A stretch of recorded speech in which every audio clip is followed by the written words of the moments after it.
Assalamualaikum warahmatullahi wabarakatuh. Perkenalkan, saya Bagus Nagendrawan dengan NIM 22180 20086. Di sini saya ada di kelas perilaku organisasi D dengan pengasuh Pak Mahfud SE yang kelompok dalam organisasi. Yang pertama, kelompok dua individu atau lebih yang saling berinteraksi. Terus juga dan bergantungan yang bergabung bersama untuk mencapai tujuan khusus. Untuk klasifikasi itu yang pertama ada formal. Formal dibentuk secara resmi dengan struktur dan aturan yang jelas. Bertujuan untuk menyelesaikan tugas satu. Yang informal itu terbentuk secara sukarela tanpa struktur resmi. Nah, biasanya itu berdasarkan kesamaan minat dan pengalaman. Klasifikasi kelompok informal grup itu yang pertama ada memiliki struktur organisasi, yang kedua memiliki dan kerjanya setiap bagiannya. Yang ketiga, perilakunya diarahkan untuk mencapai sasaran organisasi. Untuk yang secara informal itu memiliki struktur formal, tidak terorganisir secara resmi, muncul karena adanya kebutuhan interaksi sosial. Yang kedua, dapat mempengaruhi perilaku individu dan kinerja. Di sini ada 5 tahap pembentukan kelompok. Yang pertama, pembentukan atau forming. Yang kedua, pertentangan atau storming. Yang ketiga, persatuan atau norming. Yang keempat, kinerja atau performing. Yang kelima, pengakhiran, pembubaran atau adjourning. Terus untuk punctuated equilibrium model, serangkaian fase yang dilalui oleh kelompok melibatkan transisi antara keadaan inersia atau statis dan aktivitas. Untuk urutan tindakannya itu yang pertama menemukan kelompok menyusun, terus yang kedua itu kelompok cenderung berdiam diri dan terpaku pada tindakan tertentu periode stadium 1. Transisi yaitu meninggalkan pola-pola lama dan mengadopsi perspektif baru. Yang kedua periode statis 2. Terus yang kelima tujuan tercapai. Untuk yang grup itu ada pertama roles, 2 norms, 3 status, yang keempat size, yang kelima cohesiveness, yang keenam diversity. Untuk pertama itu ada role, 1 peran.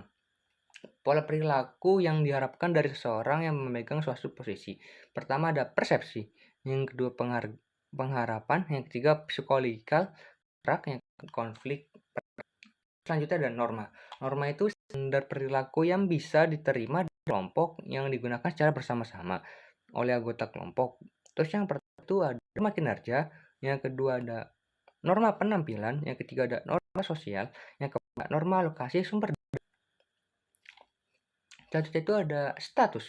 Untuk status itu posisi atau tingkat yang ditentukan secara sosial diberikan kepada kelompok atau kelompok oleh orang lain. Untuk status karakteristik teori itu negara bagian dalam karakteristik status membuat hierarki status di dalam kelompok-kelompok. Yang pertama itu ada kekuatan seseorang menggunakan kemampuan orang lain. Terus yang kedua ada untuk kontribusi pada tujuan kelompok. Yang ketiga berkarakteristik pribadi individu. Terus yang selanjutnya ada ukuran.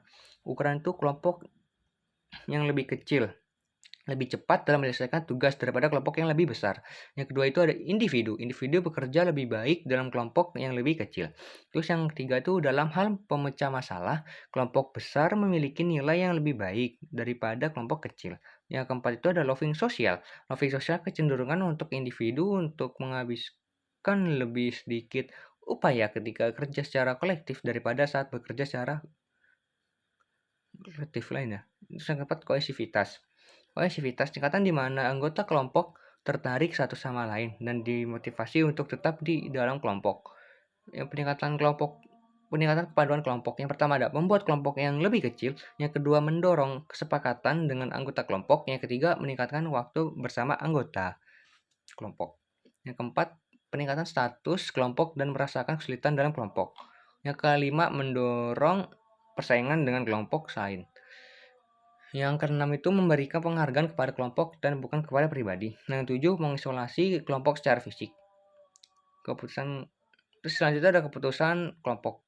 Untuk secara kekuatannya itu informasi lebih lengkap. Yang kedua meningkatkan keragaman pandangan. Yang ketiga keputusan lebih tepat. Yang keempat meningkatkan penerimaan terhadap keputusan Terus yang selanjutnya ada kelemahan.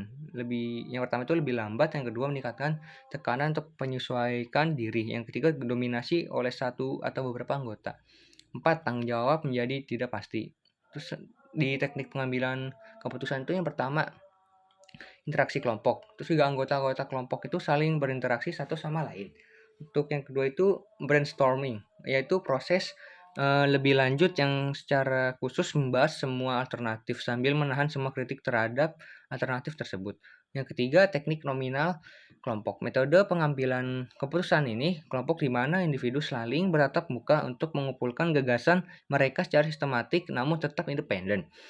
Untuk yang keempat itu pertemuan elektronik, yaitu pertemuan di mana anggota-anggota saling berinteraksi dengan komputer, memungkinkan adanya pemberian pesan tanpa nama dan pemberian suara.